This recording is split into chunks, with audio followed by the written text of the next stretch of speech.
Morning, morning, morning. Devo, Good morning. it's coming home. It's coming home. Yeah, well, It's only coming home. Right? Let's not get ahead of ourselves. Let's be real. We've seen some absolutely crazy scenes over the last couple of days, so let's not get ahead of ourselves. Okay, it's coming home. So we had a madness game yesterday, and we were like, how the hell can this game be topped? And then we have another madness game as well. What a day of football. Let's start with the first game. I think we need to do that just to almost like set the scene, if you want to call it that. And that was Croatia 3, Spain 5. Yeah. And, in my preview, I was like, it's going to be a tight game. Croatia 1-0. I reckon it's going to be quite a boring game. What do I know? Absolutely blew my prediction out of the water. I actually was going to put a tweet out when Croatia went 1-0 up with the absolute howler from Unai Simon. I was going to put a tweet out saying, well, I see a game over Spain and coming back from this. I'm glad I didn't. Yeah. It would have been like egg on my face. Spain got to be safe the first sometimes, hasn't it? Now, I was in agreement with you, Devo. I thought this game was going to be awful. I thought I can't see any excitement here. So I'm going to go with tonight's games that I can't see any excitement in those two games either, just to prove a point. Yeah. But now Croatia, they didn't have another shot on target until the 67th, 68th minute. So it was like, this is actually pretty poor, isn't it? But it is what it is. Is what it is. When it comes to Spain, they came back and they did what they needed to do in the second half. End of the first half. Sorry. Yeah, I mean, Spain played a lot more directly. I mean, we all know what Spain are about: pass. They were a lot more direct in this game. It's almost as if they said to themselves, "Look, we can't look pretty and just not win." Do you know what I mean? Let's just get the ball forward. They still played the ball nicely, obviously, but when you look at the goals, you look at Azpilicueta's goal across to the far post. That's not Spain. Do you know what I mean? So they changed it up a bit, and they looked a lot more dangerous. And if they continue doing that, then they'll fancy themselves for this tournament. Yeah. And I think it's testament to Luis Enrique that he said, right, this ain't working. We're misfiring, we're missing chances. We need to give ourselves as many possible different outcomes of winning a game. And that's what it looked like. And as for Croatia, they looked shy. Yeah. At the beginning of the game, they looked absolutely shy. Maybe that goal kind of made them think, "Oh, let's shut up shop." But the substitutions in the second half changed the game for them. Orsic and Pasalic. Exactly that. And Orsic, like, I know that there were Spurs fans watching this game, and when they thought they'd never see Orsic ever again until he comes on. And yeah, his involvement, Krameric's involvement, Pasalic's involvement, I felt every single substitution was made with true purpose in this game, and I was really impressed. Now at 3-1, as far as I'm concerned, game's done. We're done. Yeah. There's no point of even talking anymore. Why even have this conversation? Spain are going through. They're just going to pass it sideways and backwards, go back to the Spain versus Spain, and just have no purpose with their movement. I thought they were awful. I thought they were bad. When you are. It doesn't even matter if you're Spain or Slovakia or San Marino.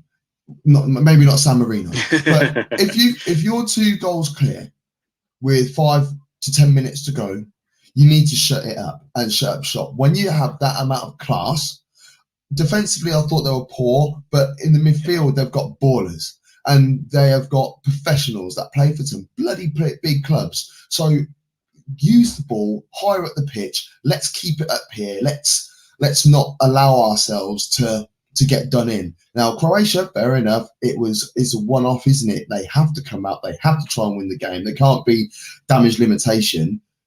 But I still am quite disappointed in them in Spain. But it goes to extra time, and Spain step up. And Alvaro Morata, who has been the subject of a lot of harassment in this competition from people in the big proper media and people in like our sort of media and amongst WhatsApp groups and whatever all over the world. And he turned up clutch. He did. He turned up clutch and he took that goal so well. I was happy for him because he never stops trying. No. And that's one thing as a striker, you know, you can shy away from bad form, but he does a lot for his team. You know, he got a lot of other players into good positions. He was causing absolute mayhem in that Croatia defence. Just to go back to what you're saying about Spain defensively, when you think of their defence, that's Man City's centre-backs, basically. Eric Garcia's just left, but Eric Garcia and Laporte. And they were all over the place. Everywhere. They were terrible throughout the entire game. Defensively, those centre-back pairing was terrible. And then Pau Torres came on and looked horrible as well. So they're going to have to fix that if they're going to go far in this tournament. But Spain in extra time did what they had to do. And I was worried for them because, you know, when you're 3-1 up and you start making all these changes because you think, right, we'll just see this out. And then when they equalise, it's like, well, now you've got a team full of players who might not necessarily be able to do the job you need them to do because you just put them on to waste time. But they ended up coming up clutch and they ended up winning. But what a game of football. Yeah, super amazing game of football, and I didn't think it was going to get topped at all. Yeah, this you just can't expect these sort of things to happen. I'm sorry, you don't expect it to happen. Klaus, he said, with France out, we have 5% chance of winning it. I think he's we being the Deutschland Germans, to be honest. Yeah, exactly. And sideline, Denver sideline. Big up yourself, by the way, and don't forget it's competition. So it's nearly time to make that draw.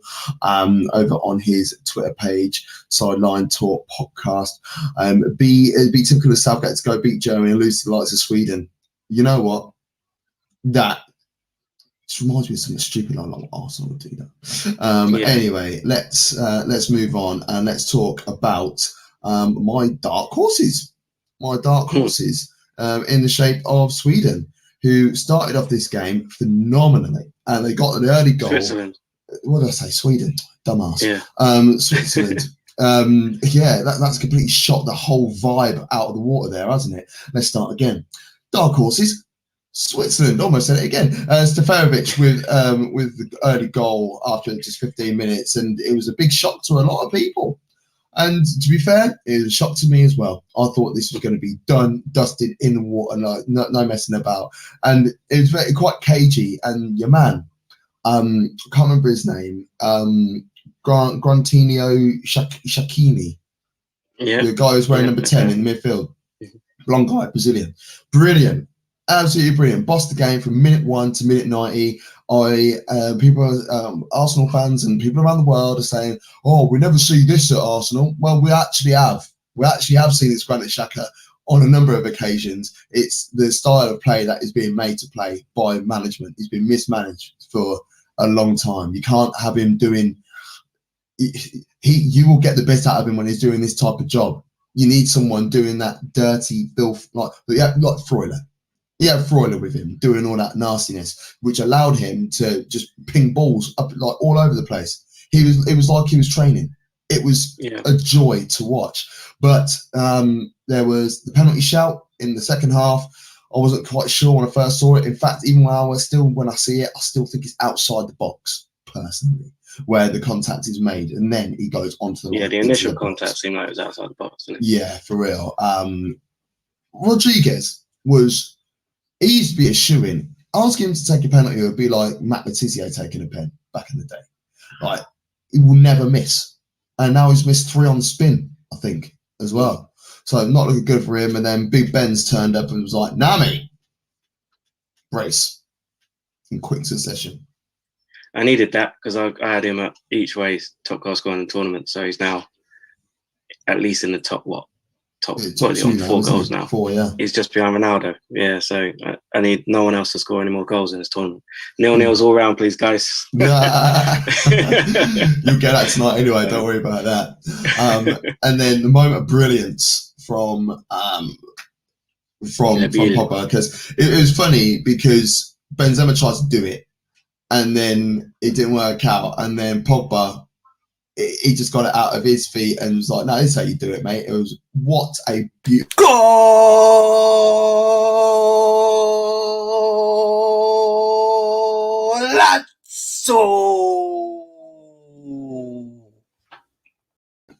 We made that for the MLS show, and we do use it a hell of a lot, but I didn't expect to be using it so much in this competition. There's been some great goals. Oh, beauty. Absolutely. It's beauty. just been a brilliant competition, hasn't it? It's just been a shout out my boy Simon before the tournament started. So it's going to be dead. They're playing too much football. It's going to be rubbish. Call it crap. So, all right, mate. Well, we'll see. You were wrong, weren't you? We'll see what I want. Yeah, you were wrong. Get it wrong sometimes. So that is it. That's game over. 3-1 with it's 3-1 with like 10 minutes to go. And Seferovic ended up getting himself a second. And I loved that goal. I was just like, why don't you just ping more balls into him? He's so good in the air. Whether he's leaping up for it or just like squeezing in between two centre halves, and that was a bullet. Keeper had no chance whatsoever. And then Gavranovic, what a lovely through ball from that Brazilian lad again in the middle of the park. And Gavranovic was like, I'm having this. Bam, 3-3. And I felt extra time. It was a case of neither of us want to lose, rather than let's try and win. There were a couple of chances, but weren't all that. And France almost won it in the last. With the last kick at normal time, innit? Coman hit the bar. Yeah.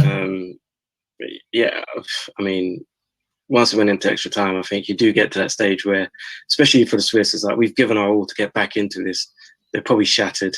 You know, they're probably thinking, right, well, let's not go too far because we could win this on pens or we could throw this all away. So the onus was probably on France to try and win it. But then they've made all the changes. Sissoko's come on. Do you know what I mean? You made all these changes to try and see out the game.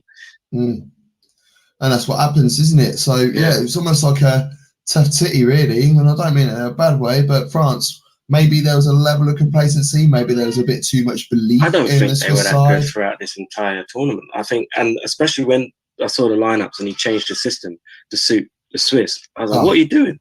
I tweeted out Deschamps, what are you doing? Like, why would you match up to the Swiss? I mean, I'm not saying the Swiss aren't a threat to France because clearly they were, but I mean, you're the world champions. Yeah. You've got a system that worked. You won a World Cup.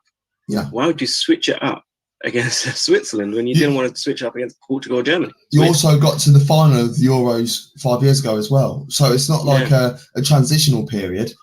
You're in your prime, mate.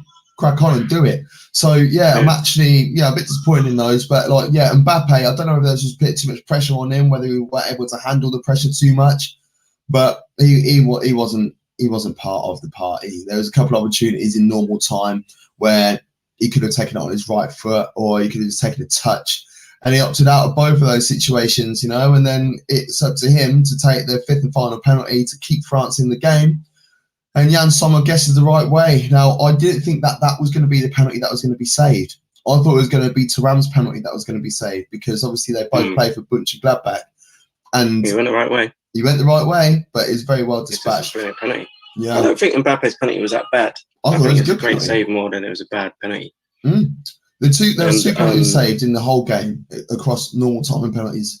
And I thought both penalties were taken very well. I think both penalties were saved very well by both. Yeah. So. Yeah.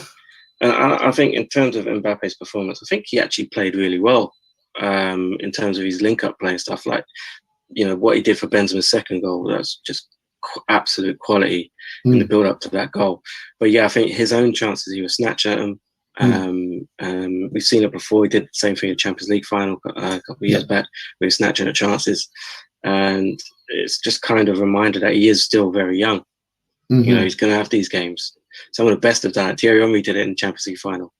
He started snatching at chances. So, we can't use that as a stick to beat him with. Yeah, he'll be back. Definitely. Of course he'll be back. He's a Ute, man. Anyway, later on today from 4:45, we have this.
Yes, so make sure you tune into that. Get your questions, queries, chit chat in the box, ideally on YouTube, please. But you can watch it on a number of social media platforms.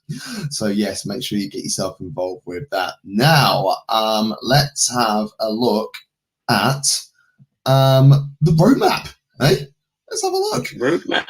So map.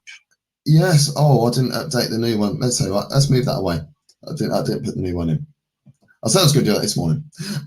So whilst I do that, let's have a brief chat about the games today. We've got Ukraine versus Sweden, and we've got obviously England versus Germany. Let's talk about Ukraine versus Sweden first of all. Where are you with that? I'm leaning towards Ukraine, just because from what I've seen of Sweden, I mean, if Kulievsky starts and they go Forsberg and he actually goes for it, then I think they can really trouble that Ukraine defense. But from what I've seen of Ukraine and them moving forward, I think they're a better outfit than the Swedes. But I mean, I've got many predictions wrong in this tournament. It's very hard to predict what's happening, but I've got a feeling Ukraine will go through. I've got a feeling that this game is going to be a lot more exciting than you think, not necessarily in terms of goals, but in terms of the spectacle. So I'm going with the Ukraine win as well, but I'm inclined to say 3-2, but I think it's going to be a 1-0 Ukraine, but it's going to be chances each way. And England versus Germany, 0-0, of course. You know, this is a tough one because I'm hearing that Gareth's going to go with a back three and try to match up to the Germans, which I think would be a mistake because then you're taking away from our wide players, which is our strengths. Sancho's, I know he hasn't made an appearance, which is criminal. Grealish, Foden, Saka, you know, Sterling, Rashford, these are our strengths on the wings. If you take that away and you go too defensive against a German side that looked very weak defensively against the Hungarians, you know, then I feel you're going to play into the German hands. So if he goes with a back three, I think Germany win it. And I'll say 2-0, 2-1, something like that. If he actually attacks the Germans and takes the game to them, then I think England can win it. I think England only really have a chance of winning on the counter, if I'm honest. And if Goretzka starts this game, it's curtains for Angleterre. I'm sorry. Can't see it happening. This is roadmap. It's on the screen right now. So yes, Italy and Belgium in the quarterfinals. Switzerland versus Spain as well. Oh, sure. No, I got that confused. Don't worry about that.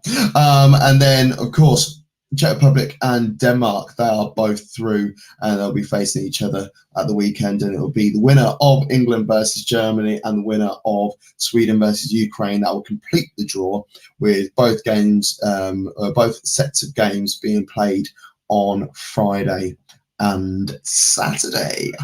But yes, that is it. That is it for this morning. I better start some work. Before we go, then ask where the red stripe is. No red stripe. Budweiser this morning. It's coming home, boys. It's coming home. I'll tell you that for sure. It is coming home.